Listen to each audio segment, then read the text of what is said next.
ஹஸ்பண்டோட பர்த்டேக்கு நானும் பாப்பாவும் ஒரு குட்டி சர்ப்ரைஸ் பண்ணியிருந்தோம். ஸோ நைட்டு ஸ்டிக்கர்ஸ் எல்லாம் வாங்கி பலூன் எல்லாம் வாங்கி டெக்கரேட் பண்ணி ஹாப்பி பர்த்டே டேடி அப்படின்னு போட்டு ஒரு குட்டி சர்ப்ரைஸ் பண்ணியிருந்தோம். போன இயர் வந்து பார்த்திங்கன்னா த்ரிஷா வந்து 6 மந்த்ஸோ 7 மந்த்ஸ் தான் இருந்தாள்.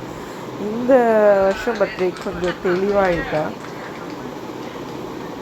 அவளே கேக் கட் பண்ணி அவளே அவங்க அப்பாக்கெல்லாம் ஊட்டி விட்டா. ஸோ நெக்ஸ்ட் டே மார்னிங் வந்து பார்த்திங்கன்னா எல்லோரும் எங்களோட குலதெய்வம் புத்தண்டி அம்மன் கேஜஸில் இருக்குது. ஸோ எல்லோரும் அங்கே போயிருந்தோம். 3வது வெள்ளி ஆடின்றதால பயங்கர விசேஷமாக இருந்துச்சு. பயங்கரமாக டெக்கரேட் பண்ணியிருந்தாங்க. சூப்பராக இருந்துச்சு பார்க்கவே. கோயில் நாங்கள் எங்கள் வீட்டில் எது நடந்தாலும் நாங்கள் ஃபஸ்ட்டு இந்த கோயிலுக்கு தான் போவோம். இவங்க தான் எங்களோட குலதெய்வம், இவங்க தான் உத்தண்டி அம்மன். நீங்கள் இங்கே போயிருந்தீங்கன்னா கேஜஸில் இந்த கோயில் தெரியும்னா கமெண்டில் சொல்லுங்கள். ஸோ இங்கே என்ன வேணுனாலும் நடக்கும்.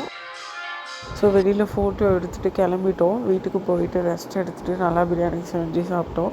ஸோ இதில் நிறைய வீடியோஸ் நான் ஒழுங்காக அப்லோட் பண்ணலை. நெக்ஸ்ட்டு வீடியோ ப்ராப்பரான ஒரு வீலாக் அப்லோட் பண்ணுறேன். ரிஷா சேனல் பிடிச்சிச்சுன்னா லைக் சப்ஸ்கிரைப் பண்ணுங்கள். பாய்.